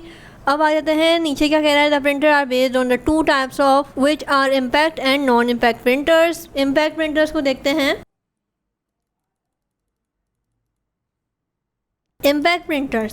Impact printers are old printers which directly hit ink of ribbon on papers। एक पेपर के ऊपर जो है वो रिबन टाइप की लगी हुई होती है और उसके ऊपर जो है वो इंक होती है, तो एक हैमर टाइप की जो चीज़ होती है वो हिट हो रही होती है पेपर के ऊपर, रिबन के ऊपर, तो वो जो है रिबन आपकी पेपर पे प्रिंट कर दी जाती है। The hitting of ink ribbon the paper cause noise, और उसको जो टच करने के लिए जो आवाज़ आ रही होती है उसको कहा जाता है noise. But these printers are still popular due to the low cost printer. ठीक है, तो प्रिंटर जो है वो हमारे पास ये वाला अभी भी इस तरह से पॉपुलर है क्योंकि उसकी बड़ी वजह क्या है, लो कॉस्ट है। इसकी जो कॉस्ट है वो बहुत ज़्यादा कम है, इस वजह से लोग जो है उसे ख़रीदना प्रेफर करते हैं। It work slow as compare to the non impact printer. ये हालांकि स्लो काम करता है, स्लो वर्क करता है as compare to the non impact printer, but still ये ज़्यादा पॉपुलर है। एग्जाम्पल क्या है, इसकी एग्जाम्पल है dot matrix printer, Daisy wheel printer और लाइन प्रिंटर्स। इसको भी डिस्कस करेंगे हम, लेकिन इस वक्त हम नॉन इम्पैक्ट प्रिंटर को भी देख लेते हैं ताकि हमारे पास कंपेयर सही से हो जाए। नॉन इम्पैक्ट प्रिंटर के अंदर हमारे पास आता है latest model of printer which are based on the laser और inkjet technology. These printers do not use any direct hitting part on the paper and moving part. Therefore, these are less noisy. ये जो है वो शोर कम करते हैं क्योंकि इसके ऊपर कोई भी चीज़ जो है, इसकी जो अंदर मैकेनिज़्म है उसमें कोई भी चीज़ हिटिंग वाला सिस्टम नहीं लगा हुआ। और हमारे पास इम्पैक्ट प्रिंटर में क्या था कि एक जो है चीज़ हिट कर रही थी रिबन के ऊपर, तो वो नॉइज़ क्रिएट कर रहा था। ठीक है, एग्जाम्पल क्या है इसकी एग्जाम्पल है इंकजेट प्रिंटर्स और लेज़र प्रिंटर्स। ठीक है, नेक्स्ट हमारे पास क्या है, right the uses of these storage devices. Hard disk को डिस्कस करना है, यूएसबी, फ्लैश डिस्क और एसडी कार्ड्स को। तो पहले हम स्टोरेज डिवाइस की छोटी सी डेफिनेशन देंगे, चाहे हम एग्ज़ाम में भी सॉल्व कर रहे हों, ये क्वेश्चन अटैम्प्ट कर रहे हों और एग्जैक्ट अगर यही क्वेश्चन आ जाता है तब भी आपने पहले स्टोरेज डिवाइसेस बतानी है, उसके बारे में बताना है और फिर उसको एक्सप्लेन करना है। ठीक है, storage devices are important hardware in computer science. The storage devices are use to store data permanently for the later use. ठीक है, ये each storage devices has a different purpose to use. ये बहुत ही easy wording के साथ मैं आपको यहाँ पे बता रही हूँ ताकि आपको ये सारी चीज़ें समझ आएँ और आपके ये जो नोट्स हैं वो आपके लिए बहुत ज़्यादा बेनिफिशियल हो जाए। हार्ड डिस्क में हमारे पास क्या रहता है, hard disk drive HDD is the main storage device to store the data permanently. सबसे बड़ी इसकी प्रॉपर्टी क्या है कि ये स्टोर करता है data permanently. The HDD store all the data information of the user and the system. The operating system and the programs are stored on it for the system while the file, data and information are stored in the users. ठीक है, उसने बता दिया कि file वगैरह सारी चीज़ें कहाँ स्टोर होती हैं और यूज़र की जो सारी चीज़ें इंफॉर्मेशन वगैरह है वो कहाँ पे स्टोर होती हैं। ठीक है, इस तरह से अब आ जाता है USB flash disk. USB stands for the universal serial bus. ये भी एब्रीवेशन है, ये भी याद करनी है फॉर द MCQs। और इस तरह के शॉर्ट क्वेश्चंस भी आ जाते हैं समटाइम्स कि आपने ये 3-4 जो है वो एब्रीवेशंस के बारे में बताना है कि ये किस इसकी फुल फॉर्म क्या है। It is also use for permanent storage. The permanent storage means the data और information does not lose on power off और हार्डवेयर। इसका क्या मतलब होता है परमानेंट डिवाइस का या परमानेंट स्टोरेज का? ये मतलब होता है कि अगर आपने कंप्यूटर के अंदर कोई भी चीज़ स्टोर की है, सेव की है और अगर आपने कंप्यूटर को बंद कर दिया है, दोबारा जब आप खोलेंगे तो आपको वो स्टोरेज जो डाटा था वो मिल जाएगा। और टेम्परेरी में ये होता है कि आपने जो चीज़ें स्टोर करी हैं एट दिस टाइम तो वो उस वक्त तो स्टोर हो जाएंगी, लेकिन जब आप टर्न ऑफ करके टर्न ऑन करेंगे तो आपके पास वो जो डाटा है वो मौजूद नहीं होगा, तो उसको कहा जाता है temporary. The main purpose of USB is to take data from the one place to another which is called portable. ठीक है, आप कोई भी छोटी सी USB आपने देखी होगी कि आप अपना स्टोरेज करते हैं डाटा उसके अंदर, और आप कहीं पे भी ट्रैवल करें और आप उसको अपने कंप्यूटर सिस्टम में दोबारा से लगाएंगे तो आपके पास एग्जैक्ट वही डाटा स्टोर रहेगा और आप उसको दुनिया भर में लेके घूम सकते हैं। You can copy your data on the USB and take it everywhere. ठीक है, इसके अलावा हमारे पास है SD कार्ड। SD कार्ड क्या है? SD कार्ड सिक्योर डिजिटल, ठीक है, सिक्योर डिजिटल कार्ड है। It has the same usages like USB। ये भी छोटा सा होता है, आपने बहुत सारे कैमराज वगैरह में भी देखा होगा कि लगा हुआ होता है, बहुत सारे डिवाइसेस में लगा होता है जो कि डाटा को स्टोर करता है, और अगर आप उसको निकालें वो एक छोटी सी चिप टाइप की फॉर्म में होता है, आप उसको लेके आप कहीं पे भी ट्रैवल कर सकते हो, और सेम उसका भी जो है डाटा कहीं नहीं जाता जब तक आप खुद उसे रिमूव ना करो अपनी डिवाइस से। But the main purpose of the SD card is use your data in to the mobile phone. Mostly आपके मोबाइल फ़ोन्स वगैरह में होता है, या कैमकॉर्डर वगैरह में आपने देखा होगा इस तरह की डिवाइसेस के अंदर आपके पास SD कार्ड यूज़ होता है, क्योंकि मोबाइल में आप USBs नहीं लगा सकते, USB पोर्ट जो है वो वहाँ पे नहीं होती। You can copy your data multimedia files, office files and other files to use your mobile. ठीक है, आप उसके अंदर जो भी ऑफिस फाइल्स वगैरह हैं वो यूज़ कर सकते हो मोबाइल फ़ोन के अंदर, किसके थ्रू? SD कार्ड लगा के। USB आपको अवेलेबल नहीं है फ़ोन्स के अंदर। You can also port your data using SD card. ठीक है, तो हमारे पास क्वेश्चन नंबर 6 भी कंप्लीट हो गया। क्वेश्चन नंबर 7 लिखते हैं, which monitor will you prefer in your school CRT FPD why. ठीक है, उसने 3-4 सवाल एक साथ कर लिए हैं। पहले तो बोल रहा है कि आप कौन सा मॉनिटर प्रेफर करेंगे, CRT या फिर FPD। ठीक है, ये दोनों मॉनिटर्स का आपको मालूम होना पहले ज़रूरी है, और उसके बाद वो क्या कह रहा है कि अगर आप उसको प्रेफर करेंगे इनमें से कोई सा भी एक, तो क्यों, उसकी रीज़न बतानी है। तो थोड़ा सा लंबा सवाल है लेकिन हम इसको डिस्कस करेंगे, बहुत ज़्यादा इंपॉर्टेंट सवाल है। क्वेश्चन नंबर 7 को देखते हैं, monitor are used to display output soft copy from the computers. ठीक है, ये आपके MCQs के लिए बहुत ज़्यादा इंपॉर्टेंट चीज़ है कि पूछा जाता है कि कौन सी चीज़ है जो डिस्प्ले करती है आउटपुट सॉफ्ट कॉपी के अंदर। तो हमारे पास मॉनिटर जो है हमने मार्क करना है। आगे देखते हैं, the preference of the monitor is based on the price, screen colour and electric usages, weight and the size and at least the latest technology. ये सारी चीज़ें मॉनिटर के अंदर होना देखना ज़रूरी है कि उसकी स्क्रीन के अंदर कलर्स कैसे हैं, ग्रीन को प्रॉपर ग्रीन दिखा रहा है, लाइट ग्रीन तो नहीं कर रहा। ये बहुत ज़्यादा चीज़ें जो है मैटर करती हैं, रेजोल्यूशन वगैरह, अगेन प्राइस वगैरह भी मैटर करते हैं कि जितना अच्छा आप मॉनिटर लेंगे उतना ही ज़्यादा प्राइस भी आपको पे करना पड़ेगा, और उसकी टेक्नोलॉजी भी उसी के अकॉर्डिंग होगी। आगे हमारे पास है टॉपिक, यहाँ पे CRT मॉनिटर्स के बारे में बताएंगे, यहाँ पे PDF के बारे में बताएंगे। पहले उनको कंपेयर करेंगे और उसके बाद हम अपना आंसर देंगे कि हम कौन सा प्रेफर करेंगे, और उसकी वजह भी साथ साथ बताएंगे। तो पहले दोनों मॉनिटर्स को देखते हैं कि टॉपिक में हमारे पास क्या आ जाएगा। ये स्टैंड क्या करता है, यानी कि इसकी फुल फॉर्म क्या है CRT की। CRT stands for cathode ray tube. ठीक है, इसकी फुल फॉर्म ये हो गई। FDP की है हमारे पास फ्लैट पैनल डिस्प्ले। ठीक है, उसके बाद प्राइस की बात करें तो लो प्राइस है इसकी हाई प्राइस है। अब CRT में दूसरी बात क्या है, स्क्रीन कलर की बात करें तो it has not good colour which can cause pain for your eyes. इसकी जो कलर्स हैं वो अच्छे नहीं हैं, स्क्रीन जो है इसकी बहुत अजीब हार्श कलर्स देती है या लाइट कलर्स देती है, ताकि जो आपकी आइज़ के लिए अच्छे नहीं हैं, आपकी आइज़ को अफेक्ट करते हैं। इसी वजह से इसकी प्राइस जो है वो लो है, क्योंकि कोई भी इसको ख़ास तौर पे ख़रीदना नहीं चाहता। इसकी जो टेक्नोलॉजी है वो अच्छी नहीं होगी डेफिनेटली। अब यहाँ पे देखते हैं, यहाँ पे क्या है, नाइस HD कलर। इसके जो कलर्स हैं वो हाई क्वालिटी कलर्स हैं। ठीक है, and comfortable for I against CRT, और आँखों के लिए जो है वो उतने ज़्यादा पेनफुल नहीं है जितने ज़्यादा CRT के हैं। इलेक्ट्रिक यूजेज की बात करें तो इट कंज्यूम्स मोर पावर, इसको ज़्यादा पावर चाहिए होती है। So the low price loss the advantage. जब उसको पावर ही इतनी ज़्यादा इलेक्ट्रिसिटी चाहिए होगी तो आपकी जो पावर है वो भी ज़्यादा हो जाएगी, लेकिन आगे क्या होगा कि आपका जो बिल है वो भी ज़्यादा आएगा, जाहिर सी बात है। तो जो उसकी आपकी लो प्राइस है वो बिल्कुल एडवांटेज जो है वो डिसएडवांटेज में तब्दील हो जाएगा। अब यहाँ पे क्या है कि इसकी प्राइस तो हाई है, लेकिन क्या, it consume low power.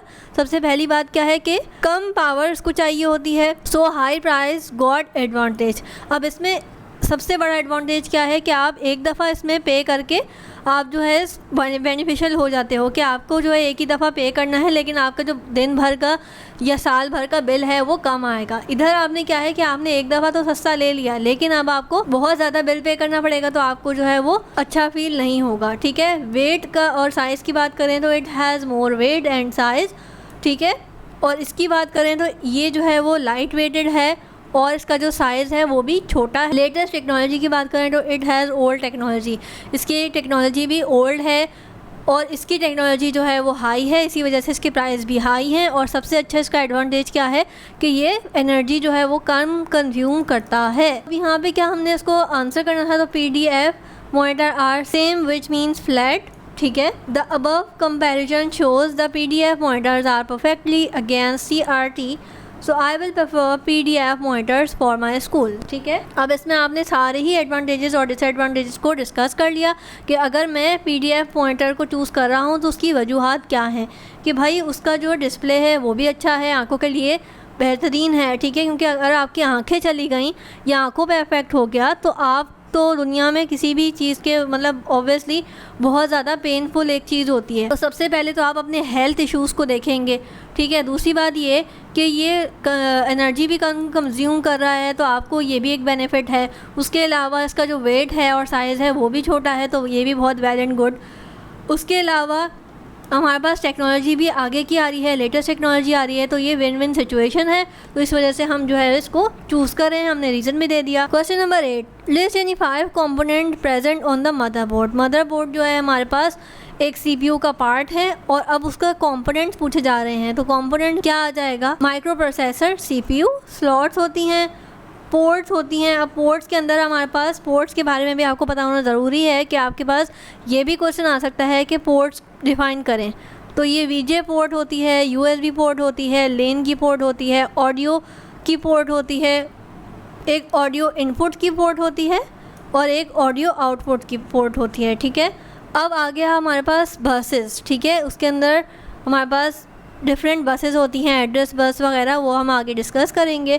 RAM होती है और रोम होता है। ठीक है, उसके अलावा other electronic component for example resistors होते हैं, कैपेसिटर्स लगे हुए होते हैं क्योंकि ऑब्वियसली इलेक्ट्रॉनिक डिवाइस है, डायोड्स होते हैं, ट्रांजिस्टर्स होते हैं, जंपर्स होते हैं और बहुत सारी चीज़ें होती हैं। ठीक है, तो इस तरह के हमने ये कंपोनेंट्स को डिस्कस कर दिए। नेक्स्ट देखते हैं क्वेश्चन नंबर 9 हमारे पास, prepare a table of generations. ठीक है, ये बहुत ज़्यादा इंपॉर्टेंट क्वेश्चन है जो कि आपको फिल करने के लिए आ जाता है। समटाइम्स आपको पूरा एग्जैक्टली बनाना होता है, समटाइम्स जो है ये आपको MCQs में हेल्प करता है कि आपसे फॉर एग्जांपल पूछा जाता है रैंडमली कि वो कौन सी जनरेशन है जिसमें ये क्वालिटीज़ जो है वो पाई जाती हैं। तो आपने क्या मार्क करना है, 4th।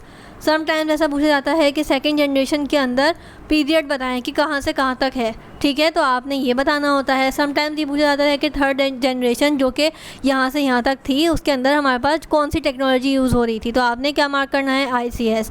तो ये जनरेशन टेबल आपको फिंगर टिप्स पे याद होना ज़रूरी है। अब चलते हैं, इसको डिस्कस करते हैं। इस तरह के आपने ये कॉलम्स बनाने हैं 4 और यहाँ पे जनरेशन्स के बारे में बताना है कि 5 जनरेशन्स थी, वो मार्क कर दी। फिर पीरियड्स आपको अच्छे से याद होने चाहिए कि किस ड्यूरेशन में कौन सी जनरेशन कब तक चली है। ठीक है, तो फर्स्ट जनरेशन की बात करें अगर, तो ये 1940 से 56 तक चली है, 16 साल तकरीबन। उसके बाद वैक्यूम ट्यूब्स की टेक्नोलॉजी इसके अंदर थी और इसकी जो एग्जाम्पल आ जाती है वो क्या हो जाती है, इनवेक और यूनिवेक। ठीक है, उसके अलावा सेकंड जनरेशन कब से कब तक थी, 1956 से लेकर 63 तक थी। ट्रांजिस्टर जो है वो इसके अंदर यूज़ हो रहे थे। IBM के 2 वर्जन जो है वो भी थे। ये हमारे पास डेवलपमेंट होती जा रही थी। ठीक है, थर्ड जनरेशन हमारे पास कौन सी है, 1964 से 71 तक की है। उसके अलावा टेक्नोलॉजीज़ कौन सी यूज़ हुई थी, ICS यूज़ हुआ था, इंटीग्रेटेड सर्किट इसकी फुल फॉर्म है। और एग्जाम्पल क्या है, IBM के और नए वर्जन्स जो है वो आते जा रहे थे, तो ये डेवलपमेंट्स हो रही थी। फोर्थ में हमारे पास क्या है, 1971 से लेके प्रेजेंट, इसमें माइक्रो प्रोसेसर्स हैं और हमारे पास एग्जाम्पल क्या आ जाती है, एप्पल और IBM PCs जो है वो यूज़ हो रहे थे। उसके अलावा फिफ्थ में हमारे पास प्रेजेंट एंड बियॉन्ड।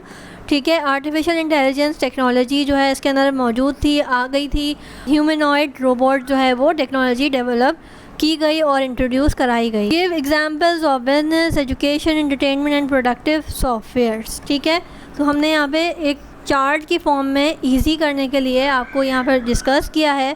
वो क्या है कि बिज़नेस के अंदर क्या है कि बिलिंग हो जाती है। ठीक है, डेटाबेस सिस्टम मैनेजमेंट एक तरह का सॉफ्टवेयर भी आ जाता है हमारे पास उसको मैनेज करने के लिए। ठीक है, डेटाबेस, तो ये सारा बिज़नेस में यूज़ हो रहा होता है। उसके अलावा इन्वेंट्री मैनेजमेंट। ठीक है, इन्वेंट्री जो है कहा जाता है एक तरह की एंट्री, आप समझ लें किसी भी प्रोडक्ट की या किसी भी इंसान की एंट्री को जो है इन्वेंट्री की तरह से लिया जाएगा, आप इसको यही समझ लें। उसके अलावा एजुकेशन के अंदर ट्यूटोरियल सॉफ्टवेयर्स हैं।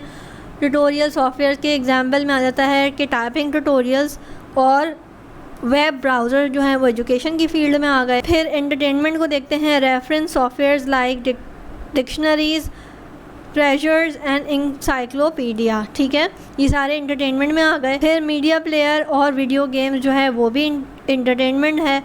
प्रोडक्टिविटी में कैसे यूज़ हो रहा है कि MS ऑफिस यूज़ हो रहा होता है, चाहे उसके आप वर्ड को ले लें तो उसमें आप डॉक्यूमेंट्स वगैरह बना सकते हो, पावर पॉइंट को ले लें तो पावर पॉइंट में आप प्रेजेंटेशंस वगैरह बना रहे होते हो, एक्सेल को ले लो तो एक्सेल के अंदर आप जो है अपनी शीट्स वगैरह प्रिपेयर कर रहे होते हो, सारी चीज़ें बिलिंग वगैरह इस तरह से आप उसको यूज़ कर रहे होते हो।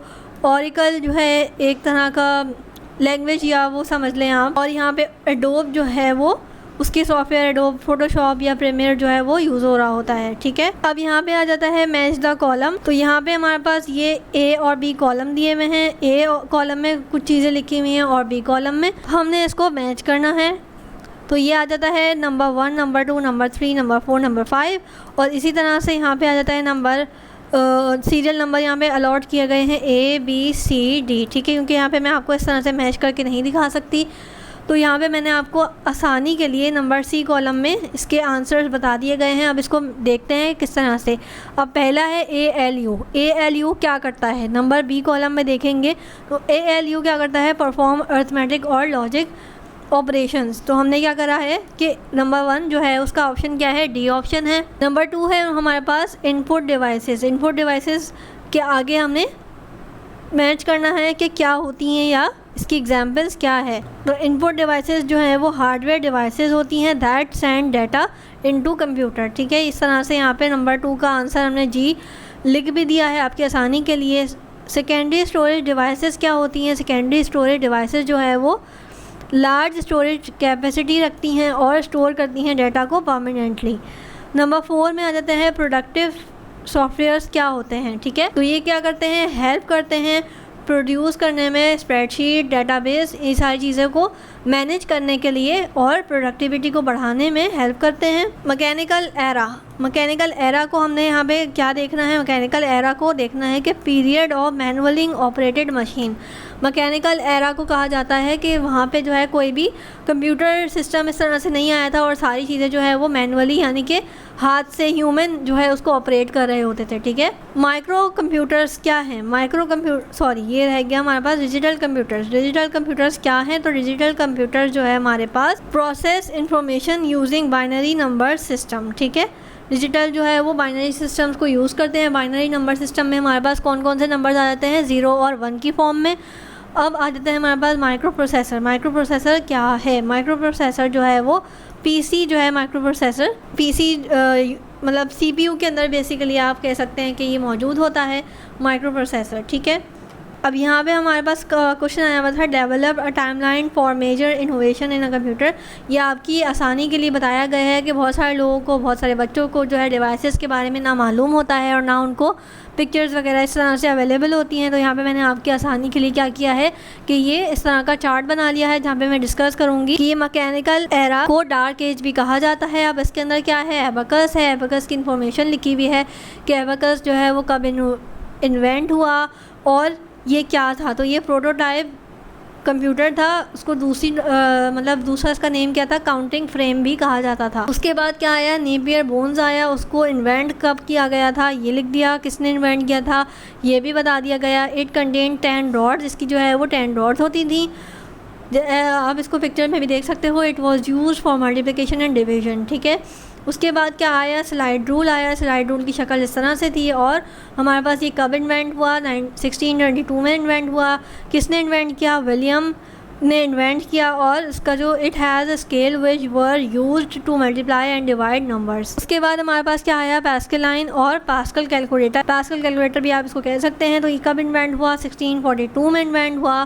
Bless Pascal invent the machine mechanical addition and subtraction calculator called Pascaline, ठीक है। उसके अलावा अब हमारे पास क्या आ जाता है, इलेक्ट्रॉनिक मैकेनिकल एरा, जिसको कहा जाता है मिडिल एज। अच्छा, पास्कलाइन के बाद क्या इन्वेंट किया गया, लेबनीज़ कैलकुलेटर। कब इन्वेंट किया गया, 1694 में इन्वेंट किया गया। और किसने इन्वेंट किया था, विलियम लेबनीज़ ने इसको इन्वेंट किया था। वो the first calculator that could perform the 4 basic arithmetic operation. ये पहला कैलकुलेटर था जो कि अर्थमेटिक ऑपरेशन चारों के चारों यानी कि मल्टीप्लाई, डिवाइड, सब्सट्रैक्शन, एडिशन सब एक साथ परफॉर्म कर सकता था। It was also called stepped reckoner, ठीक है।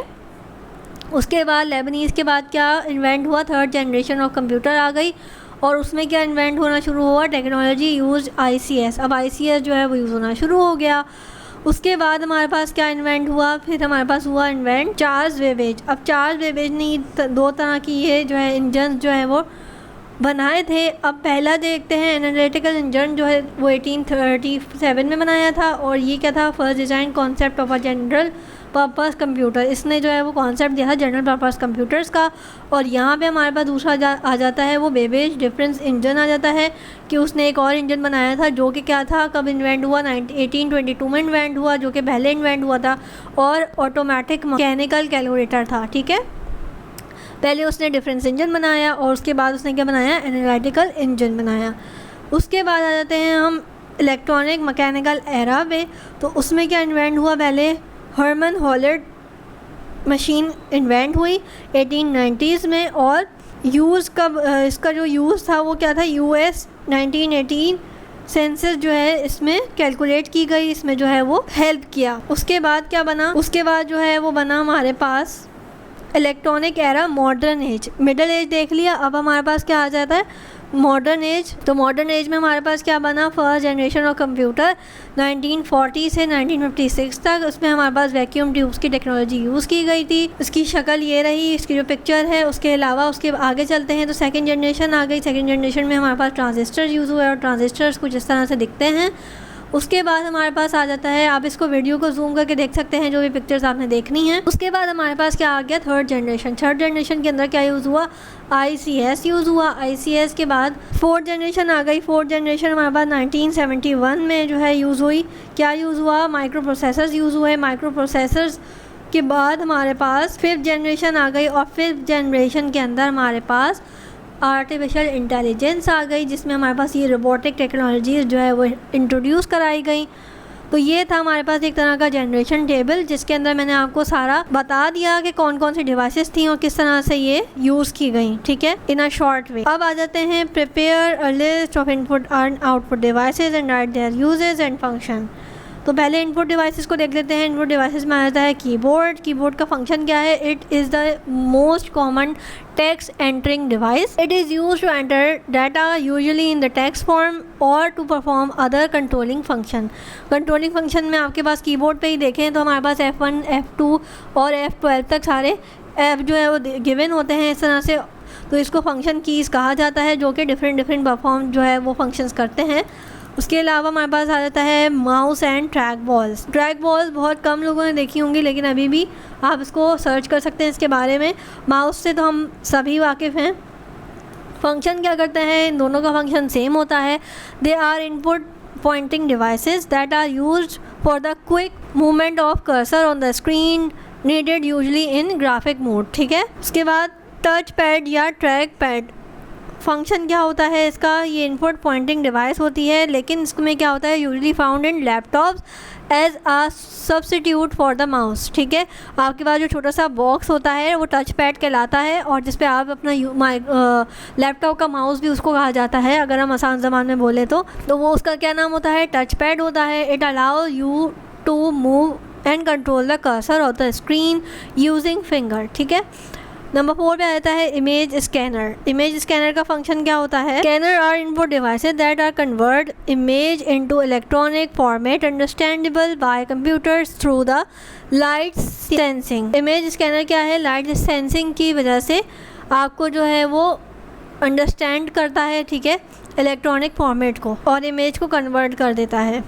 या फिर आप इसको देख सकते हैं इस तरह से कि स्कैनर जो है कन्वर्ट करता है graphic and pictorial data to the digital form, यानी कि binary form, which can be directly stored in computer, ठीक है। नंबर 5 में आ जाता है ऑप्टिकल कैरेक्टर रिकग्निशन, OCR। ये भी बहुत ज़्यादा इंपॉर्टेंट एब्रीविएशन है।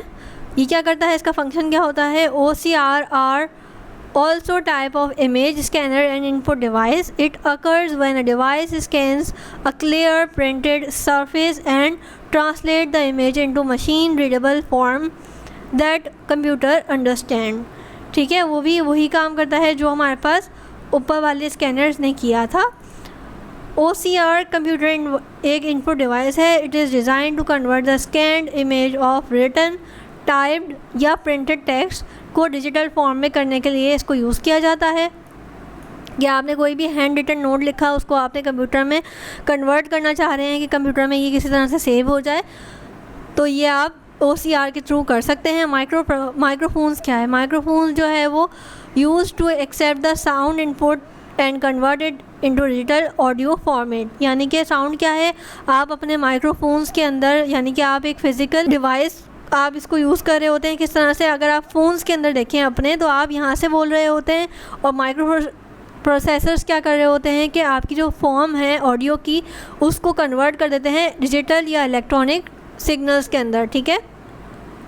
Microphones are also use for voice recognition which can be convert voice into input text file. अब एक और काम माइक्रो प्रोसेसर बहुत अच्छे से कर रहे होते हैं कि आपके फ़ोन्स के अंदर भी बहुत ज़्यादा ये ऑप्शन यूज़ हो रहा होता है कि आप एक छोटा सा जो माइक है वो आप बना रहे होते, उसको दबाते हैं, प्रेस करते हैं, बटन को टच करते हैं, तो वो क्या करता है कि आप उसको रोमन फॉर्म में भी इवन बोलें या इंग्लिश में बोलें या उर्दू में बोलें, तो वो जो आपका टेक्स्ट है वो उसी ज़बान में लिखना शुरू कर देता है। तो ये भी आपके लिए बहुत ज़्यादा एक ईज़ पॉइंट है। नंबर 7 में हमारे पास आता है टच स्क्रीन। टच स्क्रीन क्या करता है? It is also used for input purpose. It is display screen of our device such as smartphone, tablets etcetera that allow users to interact और provide input to the device by using their finger और any object on the screen. अब touch screen आप सब मुझसे ज़्यादा अच्छे से वाकिफ़ हैं, तो इसको मुझे एक्सप्लेन करने की नीड नहीं है, मैंने आसान अल्फाज में आपको बता दिया है।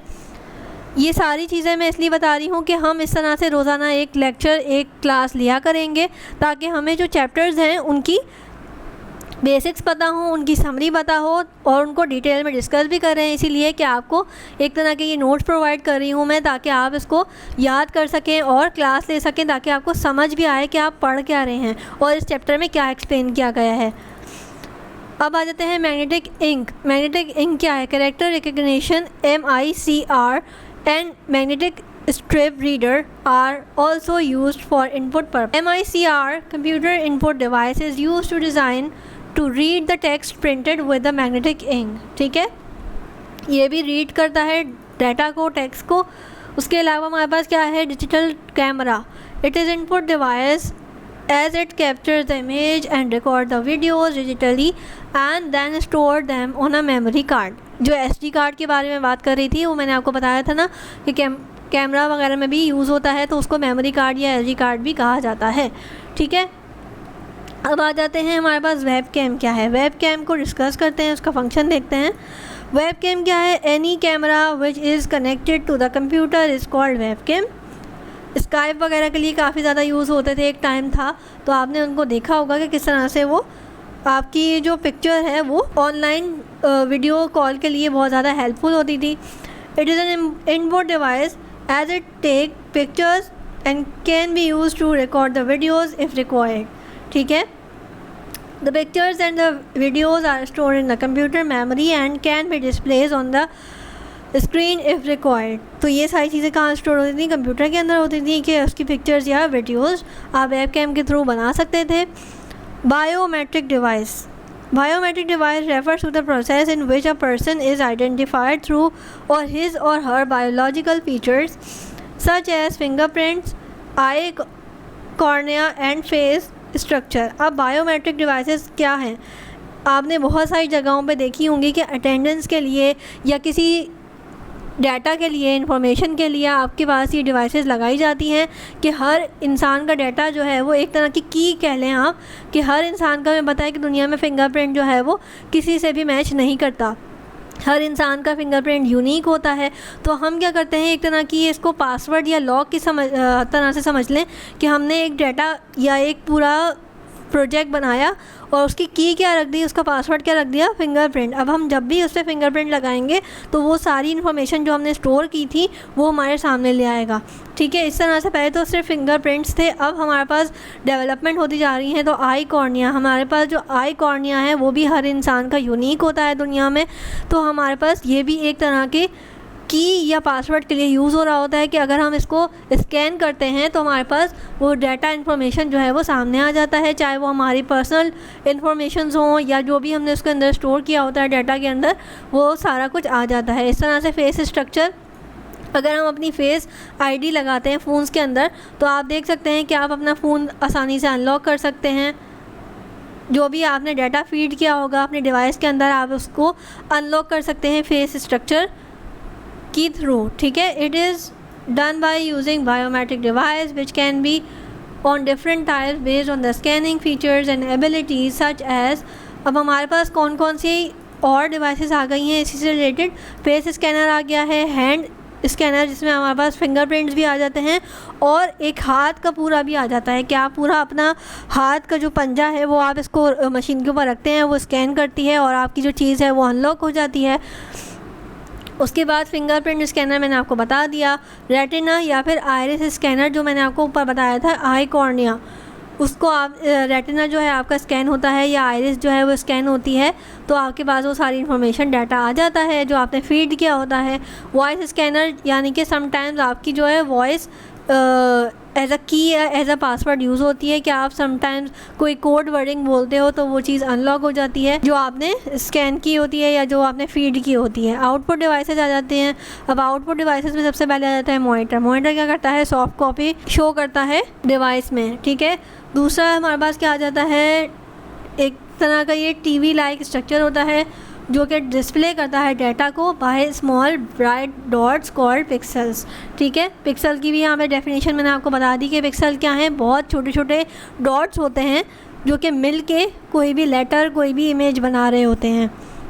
ब्राइट और डार्क, ये लाइट और डार्क जो है इनका कॉम्बिनेशन होता है, इसको डिटेल में भी पढ़ेंगे। आगे चलते हैं। Data projectors. डाटा प्रोजेक्टर्स क्या होते हैं, इसका यूज़ बताते हैं। Data projector are soft copy output display, जो कि आपने अपने लैब्स वगैरह में बहुत सारी जगहों पे देखे होंगे। They are used to show colourful slides and information images directly from the computer desk on a wall or a large screen through an optical lens। एक तरह का मखसूस तरह का इस पर लेंस लगा हुआ होता है प्रोजेक्टर्स के आगे, जहाँ से आपको एक लाइट निकलती हुई दिख रही होती है और वो जब स्क्रीन पे पड़ती है तो वहाँ पे आपकी जो क्लियर पिक्चर है वो सामने आ जाती है। They are also called digital light projectors या फिर वीडियो प्रोजेक्टर्स, ठीक है। उसके बाद स्पीकर्स आ जाते हैं आउटपुट डिवाइस में। Speaker are the soft copy output device. Speaker give output in a form of sound, ठीक है। They are also good for the people with visual disabilities where display is not easy। अब ये जो है ना सिर्फ हम जैसे इंसानों के लिए बहुत ज़्यादा हेल्पफुल है, बल्कि जिन लोगों के पास आँखों की जो नेमत है वो उससे महरूम होते हैं, तो वो जो है क्या करते हैं, स्पीकर्स का बहुत ज़्यादा इस्तेमाल करते हैं और उनके लिए ये दुनिया थोड़ी सी आसान हो जाती है इन अ मीन ऑफ कि उनको जो है वो बहुत सारी चीज़ें सुनाई देने लग जाती हैं, तो वो उसके अकॉर्डिंग अगर कहीं जा रहे होते हैं तो उसी के अकॉर्डिंग मूव करते हैं।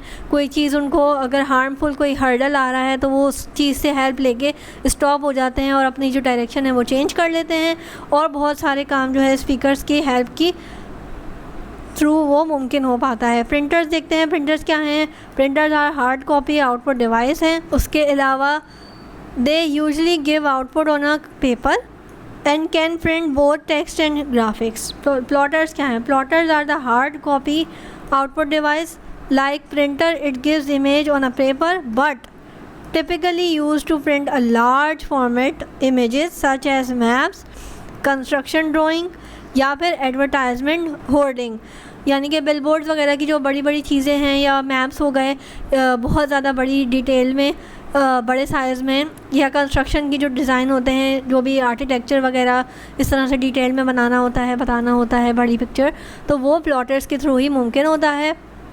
नेक्स्ट हम देखते हैं make a list of specification that you should know before buying a computer. आपको ये बहुत ज़्यादा अच्छा आपके लिए भी है क्वेश्चन कि आपको स्पेसिफिकेशन पता होनी चाहिए जब भी आप कोई भी कंप्यूटर बाय कर रहे हो। तो यहाँ पे हमारे पास जो रिक्वायरमेंट है, basic requirement which we should know before buying a computer, पहले तो आपको अपना बजट पता होना चाहिए कि आप कोई भी डिवाइस ख़रीद रहे हो, ना सिर्फ कंप्यूटर या इलेक्ट्रॉनिक डिवाइस बल्कि कोई भी डिवाइस अगर आप ख़रीद रहे हो तो आपको अपना बजट पता होना चाहिए कि आपके बजट में क्या क्या चीज़ें हैं, आपकी रेंज कितनी है।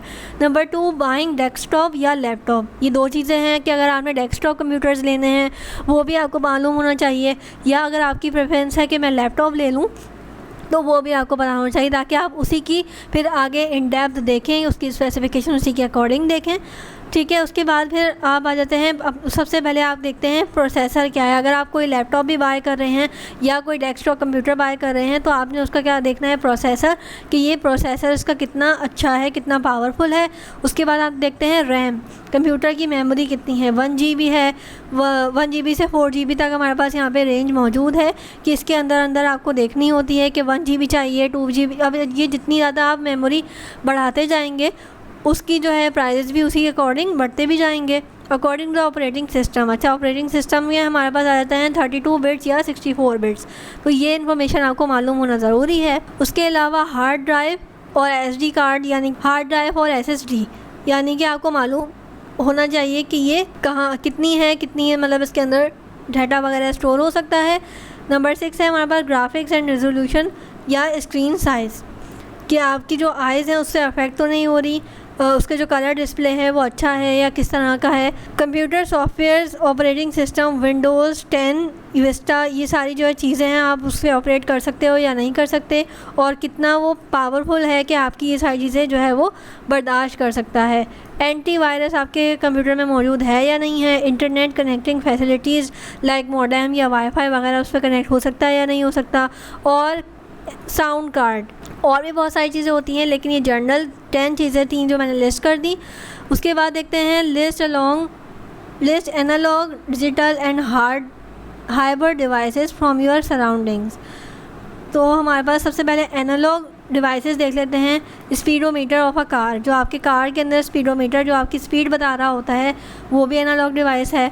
Volt meter, mechanical watches, hand wrist, जो आपके पास वॉच होती है जो पहले के ज़माने में ख़ास तौर पे अगर मैं बताऊं तो जो कि सुइयाँ जिस पे होती थी ना कांटों वाली, वो उस तरह की डिवाइस जो है वो एनालॉग होती है। और जो स्मार्ट वॉचेस आपके पास आ जाती हैं जो कि डिजिटल डिवाइसेस भी कहला रही होती हैं, तो वो जो है अलग है। और ये एनालॉग वाली ख़ास तौर पे मैं बात कर रही हूँ जो कि जिसके ऊपर डायल होता था प्रॉपर, उसकी जो नंबरिंग होती थी और फिर जो सुइयाँ होती थी वो मूव करती थी। तो ये हैंड रिस्ट जो है वो एनालॉग डिवाइस है। और अगर आप देखें कि इलेक्ट्रॉनिक स्मार्ट वॉच ले रहे हैं तो फिर वो डिजिटल में आ जाएगी, ठीक है। तो इसीलिए मैंने लिख दिया कि इसलिए मैंने आपको बता दिया कि जो आपके पास डायल वाली घड़ियाँ होती थी वो प्रॉपर एक एनालॉग डिवाइस होती थी। थर्मोमीटर हमारे पास एनालॉग डिवाइस है, जो कि हमारे पास जो पुराने वाले आते थे, अब तो डिजिटल भी आ रहे हैं कि आप लगाएं तो डिजिटल फॉर्म में आपको जस्ट डिजिट लिखा हुआ आ रहा होता है। लेकिन जो पहले के ज़माने में मरकरी वाले होते थे जिन्होंने देखे होंगे, तो आप उसको एनालॉग डिवाइस कह सकते हो। एनालॉग मल्टीमीटर, स्लाइड रूलर, अच्छा tide predictor, operational amplifier, old television या फिर टेलीफोन लाइन, ये सारी चीज़ें क्या हैं, एनालॉग डिवाइसेस हैं। अब आ जाते हैं डिजिटल पे। डिजिटल में हमारे पास क्या है, डिजिटल वॉचेस या क्लॉक्स। यही बात की थी कि अगर आप कंफ्यूज हो जाएं, इसीलिए मैंने आपको एक्सप्लेन कर दिया कि आप कंफ्यूज ना हो कि हैंड रिस्ट जो है वो एक डिजिटल आती है और एक एनालॉग, इनमें दोनों में डिफरेंस होता है, ठीक है। डिजिटल मैंने आपको बता दिया, स्मार्ट वॉचेस सारी डिजिटल हैं और जो टक जो पूरी डायल वाली आती थी वो एनालॉग है। डिजिटल कैमरा जो है हमें पता है कि कौन से कैमरे की हम बात कर रहे हैं। कैलकुलेटर भी आपके पास डिजिटल डिवाइस है। डिजिटल कंप्यूटर या फिर पर्सनल कंप्यूटर, जो डेस्कटॉप या लैपटॉप जो है वो हमारे पास डिजिटल डिवाइस है। स्मार्टफोन या टैबलेट्स भी डिजिटल डिवाइस हैं। डिजिटल वेइंग मशीन एक अकाउंटिंग मशीन्स या फिर ATM, ये सारी जो हैं वो डिजिटल डिवाइसेस हैं। डिवाइसेस क्या हैं? ऑटो, गैसोलीन पंप स्टेशन, ये हाइब्रिड है, petrol pumps, electrocardiogram machine, ultrasound machines, monitoring machines, CT scan machines, routers जो कि हमारे पास नेटवर्किंग डिवाइस के अंदर बहुत यूज़ हो रहे होते हैं, नेटवर्किंग सिस्टम में यूज़ हो रहे होते हैं राउटर्स, रडार सिस्टम, ठीक है, ये सारी जो है वो क्या है? हाइब्रिड हैं। उसके बाद हमारे पास आ जाता है, ये सब कुछ क्यों बता रही हूँ क्योंकि ये आपके नए सिलेबस का हिस्सा हैं और यही सारे सवाल जो हैं आपके पास आने वाले एग्ज़ाम्स में आएंगे, ठीक है, क्योंकि आपके पास 5 ईयर अवेलेबल नहीं है तो ये सारे सवाल जो हैं वो एयर बाय एयर आपको दिखेंगे। Label the following block diagram and computer system, ये लेबल के लिए भी आ सकती है और आपको प्रॉपर ड्रॉ करने के लिए भी आ सकती है, ठीक है। तो ये आपके पास आ गई CPU की ब्लॉक डायग्राम जो कि मोस्ट इम्पॉर्टेंट है, आपको पहले के 5 ईयर्स में भी मिलेगी और अब की आपकी बुक में भी शामिल है। तो ये आपके पास आ गया ALU, CU और मेमोरी यूनिट, ये आपके पास आ गया आउटपुट, ये आ गया इनपुट, ठीक है। और यहाँ पे मेंशन भी हैं कौन कौन सी डिवाइसेस जो है वो मेंशन होती हैं, तो आप इसको देख सकते हैं और बहुत ज़्यादा इम्पॉर्टेंट डायग्राम है। तो ये थे हमारे पास क्वेश्चन जो डिस्कस करने थे और जो बुक में एक्टिविटीज़ वगैरह भी शामिल थी, तो ये सारी मैंने डिस्कस कर दी आपको।